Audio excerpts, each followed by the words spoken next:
ପାଇଁ ଏଠାରେ କିଛି ଜରୁରୀ ହେଲ୍ଥ ଟିପ୍ସ ଦିଆଗଲା ଯାହାକୁ ଆପଣ ସହଜରେ ପାଳନ କରିପାରିବେ। 1. ଖାଦ୍ୟପେୟର ସଠିକ୍ ନିୟମ। ପ୍ରଚୁର ପାଣି ପିଅନ୍ତୁ। ଦିନକୁ ଅତି କମରେ 3 ଲିଟର ପାଣି ପିଅନ୍ତୁ।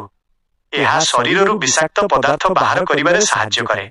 ସୁଷମ ଖାଦ୍ୟରେ ସବୁଜ ପନିପରିବା, ଶାଗ ଏବଂ ଫଳ ସାମିଲ କରନ୍ତୁ। ଜଙ୍କ ଫୁଡ୍ ଠାରୁ ଦୂରେଇ ରୁହନ୍ତୁ। ଅଧିକ ତେଲ ମସଲା, ମିଠା ଏବଂ ବାହାର ଖାଦ୍ୟ ଫାଷ୍ଟ ଫୁଡ୍ କମ୍ ଖାଆନ୍ତୁ। ରାତି ଭୋଜନ। ରାତିରେ ଶୋଇବାର ଅତି କମରେ 2 ଘଣ୍ଟା ପୂର୍ବରୁ ହାଲୁକା ଖାଦ୍ୟ ଖାଆନ୍ତୁ। 2. ଶାରୀରିକ ବ୍ୟାୟାମ। ପ୍ରତିଦିନ ଚାଲନ୍ତୁ। ସକାଳେ ଅତି କମରେ 30 ମିନିଟ୍ ଶୀଘ୍ର ଚାଲିବା, ବ୍ରିସ୍କ ୱାକିଂ ଅଭ୍ୟାସ କରନ୍ତୁ। ଯୋଗ ଓ ପ୍ରାଣାୟାମ। ମାନସିକ ଶାନ୍ତି ଏବଂ ଶରୀରକୁ ରୋଗମୁକ୍ତ ରଖିବା ପାଇଁ ପ୍ରତିଦିନ କିଛି ସମୟ ଯୋଗ କରନ୍ତୁ। 3. ପର୍ଯ୍ୟାପ୍ତ ନିଦ୍ରା। ଶୋଇବା ସମୟ।